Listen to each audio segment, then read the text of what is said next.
PV അൻവറിന് വീണ്ടും കനത്ത തിരിച്ചടി തന്നെ കിട്ടിയിരിക്കുകയാണ്. മുഖ്യമന്ത്രിയുടെ പൊളിറ്റിക്കൽ സെക്രട്ടറി P ശശി നൽകിയ മാനനഷ്ട കേസിൽ ഡിസംബർ 3-ന് നിലമ്പൂർ MLAയോട് നേരിട്ട് ഹാജരാകണമെന്ന് കണ്ണൂർ 1-ാം ക്ലാസ് മജിസ്ട്രേറ്റ് കോടതി ആവശ്യപ്പെട്ടിരിക്കുകയാണ്.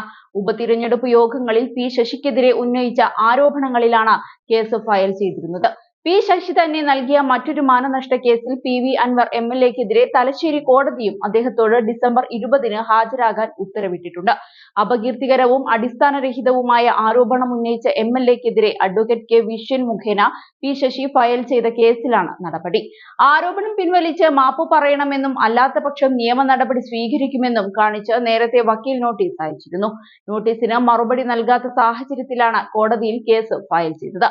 പാലക്കാട് ഒക്ടോബർ 17-ന് നടത്തിയ പത്രസമ്മേളനത്തിലും P ശശിക്കെതിരെ ദുരാരോപണം ഉന്നയിച്ചിരുന്നു.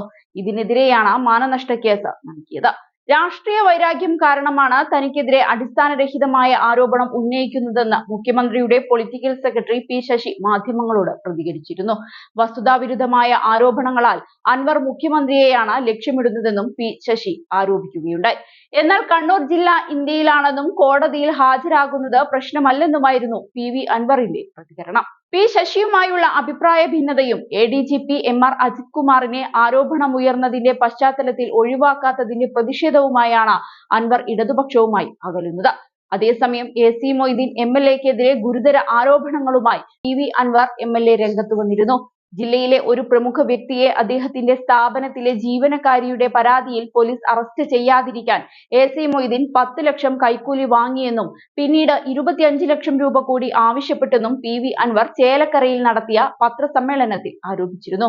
ചേലക്കര മണ്ഡലത്തിൽ വീടില്ലാത്തവർക്ക് വീട് വെച്ച് നൽകുമെന്ന അൻവറിന്റെ പ്രഖ്യാപനത്തിനെതിരെ AC മൊയ്തീൻ തിരഞ്ഞെടുപ്പ് കമ്മീഷന് പരാതി നൽകിയതിനെ തുടർന്നായിരുന്നു ഈ പത്രസമ്മേളനം.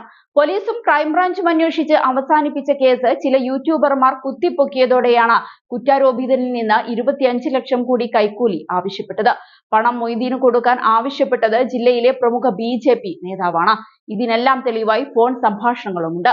വ്യക്തിപരമായി ആരെയും ഉപദ്രവിക്കാൻ താല്പര്യമില്ലാത്തതിനാലാണ് ഇതുവരെ മിണ്ടാതിരുന്നത്. വ്യക്തിപരമായി നേരിടാൻ മൊയ്തീൻ ശ്രമിച്ചതിനാലാണ് ഇപ്പോൾ പറയുന്നത്. കരുവന്നൂർ ബാങ്ക് തട്ടിപ്പു കേസിലേതടക്കം AC മൊയ്തീനെതിരെയുള്ള കൂടുതൽ തെളിവുകൾ വരും ദിവസങ്ങളിൽ പുറത്താക്കുമെന്നും മുൻപ് അൻവർ പറഞ്ഞിരുന്നു.